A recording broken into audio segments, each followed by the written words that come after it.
Hey, what's up, everybody? This is Brian Trasher from Laws and Sausage TV with your weekly political recap. And what a week it's been. As you can see behind me right now, the U.S. Senate is voting to restore funding to the federal government, which essentially opens it back up after having been shut down on Friday night. Now, how did that happen? Well, as you know, the government must pass a budget in order to keep funding to operate the federal government. Over the years, last couple of decades, what we've seen is that when the Congress cannot come to an agreement with both parties on how to fund the federal government for the next fiscal year, they'll pass what's called a continuing resolution, which basically says that they're going to continue to fund the federal government with no assurances of any kind of specifics of spending for a certain period of time. So the funding for the federal government was going to expire on January 19th at midnight, which was Friday night. And so on Thursday, the House of Representatives passed a continuing resolution. Is bipartisan. I mean, obviously more Republicans than Democrats, but both parties did vote for it, passed it, and it was sent over to the Senate, which took it up Friday.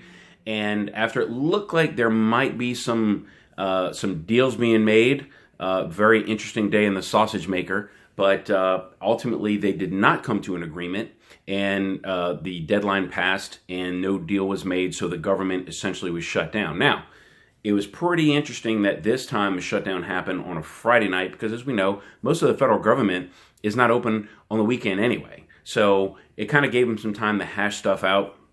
And from what I'm being told, and my sources up on the Hill, is that they pretty much had a deal on Friday night or in the wee hours of Saturday morning. But politics being the professional wrestling as it is, the majority leader, Mitch McConnell, and the minority leader, Chuck Schumer, basically said we're going to take the weekend to beat each other up in the media and trade blame, whereas the Democrats really weren't even blaming Senate Republicans. They were blaming President Trump for the shutdown. And you know, President Trump, who, love him or hate him, I think it's being proven pretty well that he's one of the greatest salesmen that ever lived, because he immediately jumped on this hashtag Schumer shutdown, and that just took off. And it trended on social media. And despite, I saw a lot of different polls this weekend on where the blame was going, but ultimately it seems like it was the Democrats who were feeling the pressure. In fact, the New York Times, AP, Reuters, a lot of the major media sources who are normally very friendly to Democrats and not so friendly to Republicans basically were assigning this blame to Senate Democrats. And there was a lot of backlash for that.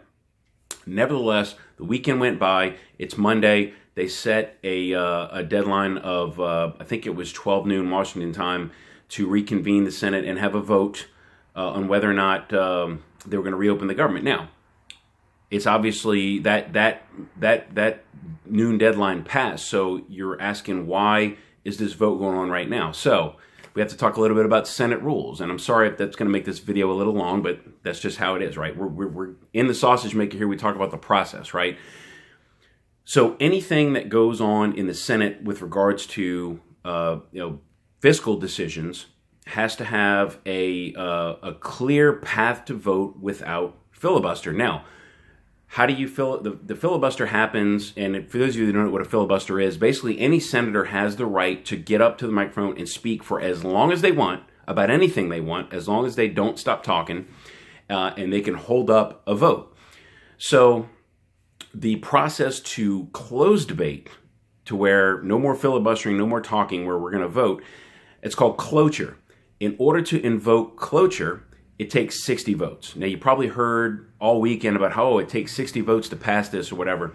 What it really takes is 60 votes to invoke cloture, to cut off debate and prevent a filibuster so that they can actually vote on the concurrent or the continuing resolution, which is what they're doing now. So earlier today, they finally made a deal to cut off debate, invoke cloture, which is what it's called. And now they're actually taking a vote on the actual continuing resolution itself, which is going to pass, because usually if something's not going to pass, then the people involved don't allow debate to get cut off. So, everybody with me so far?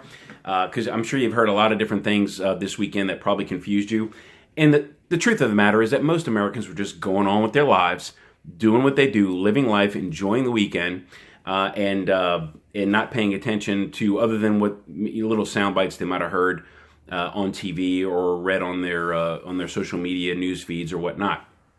So now we got to talk about winners and losers. Okay, so coming into this, like I said, all week everybody was talking about how last week in our video we talked about how they seemed like they had a really good meeting on immigration reform, bipartisan meeting at the White House, and then the president either did or did not make some disparaging comments about countries where some of these immigrants are coming from, and all of a sudden relationships broke down and talks broke down, right?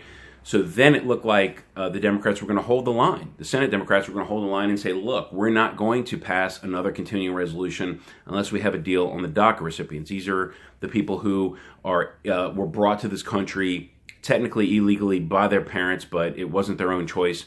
They're adults now, and they kind of have a limbo status as far as their legal status in this country. Something that definitely needs to be addressed, and it was actually a program started by President Obama, and a expiration date of March of 2018 was put into effect at that time when it was written into regulation by President Obama. So what the Republicans argued was that, hey, that's still like a month plus away. That doesn't have anything to do with continuing to fund the government. And the Democrats said, no, we're going to make it an issue about funding the government. We're not going to vote for anything unless we get a deal on this. So on Friday, the White House and Senate Republicans got together with the Democrats and said, listen, we will sit down and come up with a resolution on DACA and some other things that are important to you, but we want to pass this continuing resolution to avoid shutting down the government, which cuts off funding to pay our men and women in uniform, cuts off funding to people that work for the post office, everybody that works for the federal government, essentially. National parks closed, national museums closed. It's just a big mess, right? Even the Statue of Liberty, the tour is closed, right? So it's government shutdown. I don't care where you are on the spectrum. It's not a good thing, right? Some people, even on the conservative side, will argue that, well, if the government's not operating, then they're not spending money, so it's a good thing. No, I would argue that that's not the case, right? I think that no matter what, we need to keep the government operational and at least give the appearance of sanity, which it might not be the case behind closed doors, but we need to at least let the rest of the world know that we're not a bunch of hillbillies who are going to just hang the clothes sign up on our own government. And I hope nobody finds the word hillbilly offensive. If you do, then you probably need to, look inside here instead of what I'm saying. Anyway, so let's move on through the process again. So that deal was offered on Friday. Senator Schumer, who's the minority leader, said no, and they couldn't come to an agreement, so the government shut down. All weekend long, there was some trading barbs back and forth, blaming the hashtag Schumer shutdown, or as Democrats called it, the Trump shutdown.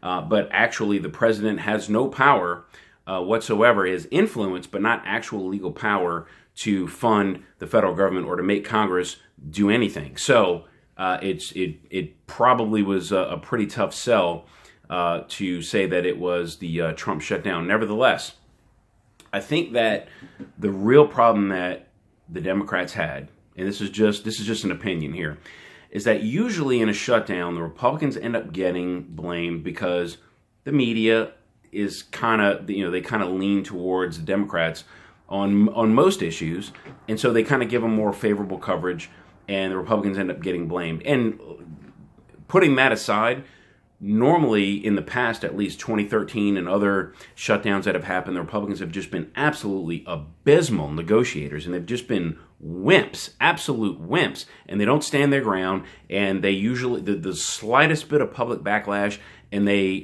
get scared of their own shadows. This time, they kind of dug in, and you can probably attribute this to the personality of President Trump, who's kind of a hardline negotiator and a guy that's not, doesn't really bend when it comes to what he wants to do.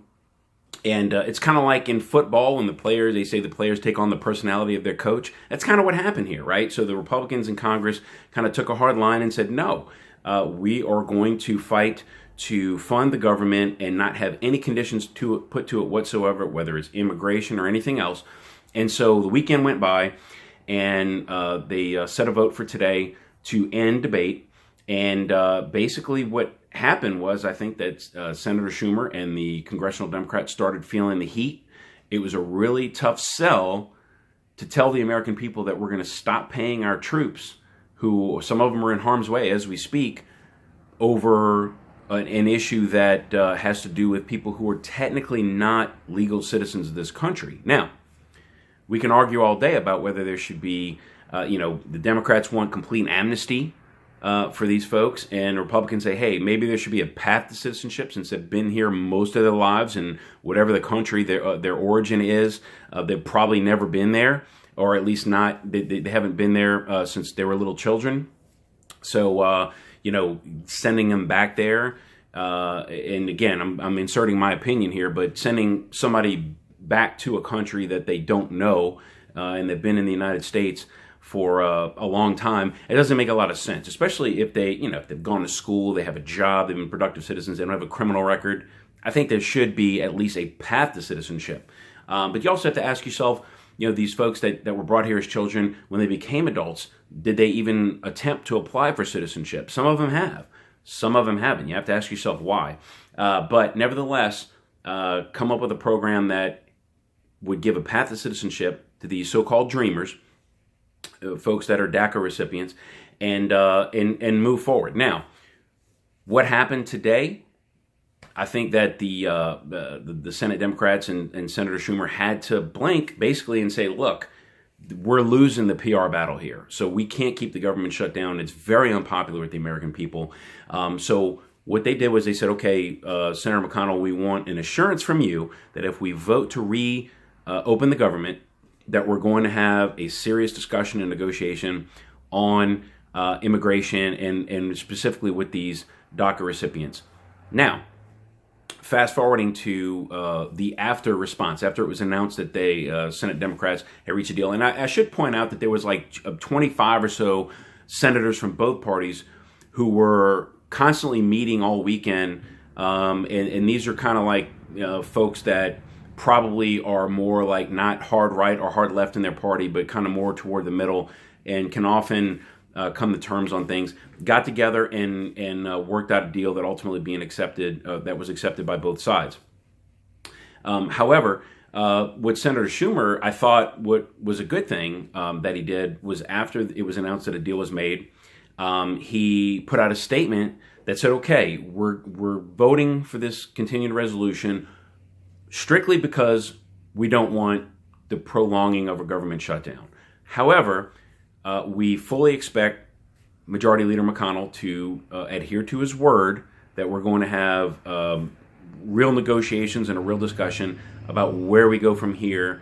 And so that kind of puts the ball in Mitch McConnell's court to where he has to answer that. So if he even gives the appearance that he's not having good faith negotiations with Senate Democrats over the next 3 weeks, because I think that's about how long the continuing resolution will last, then it's going to kind of be on him. The onus will be on him to say, hey, we voted to continue funding the government because you promised us that you would enter into good faith negotiations. So if he doesn't, then I think that he might start losing the PR battle instead of Senator Schumer like he did this time. Now, where does that leave the President of the United States? Well, President Trump kind of came out pretty good in this deal if you think about it, because initially the budget, a lot of the sticking point of the budget was Democrats saying, we're not going to fund a wall. You said Mexico would pay for it anyway. Now, of course, the president did not mean that Mexico is physically going to write a check for the wall, but between, maybe docking their allowance and taxing some of the money that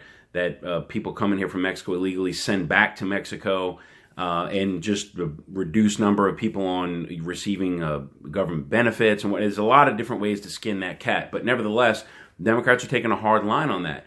So now, not only did the president get the government reopened and refunded for another few weeks, but he made no deal on DACA yet.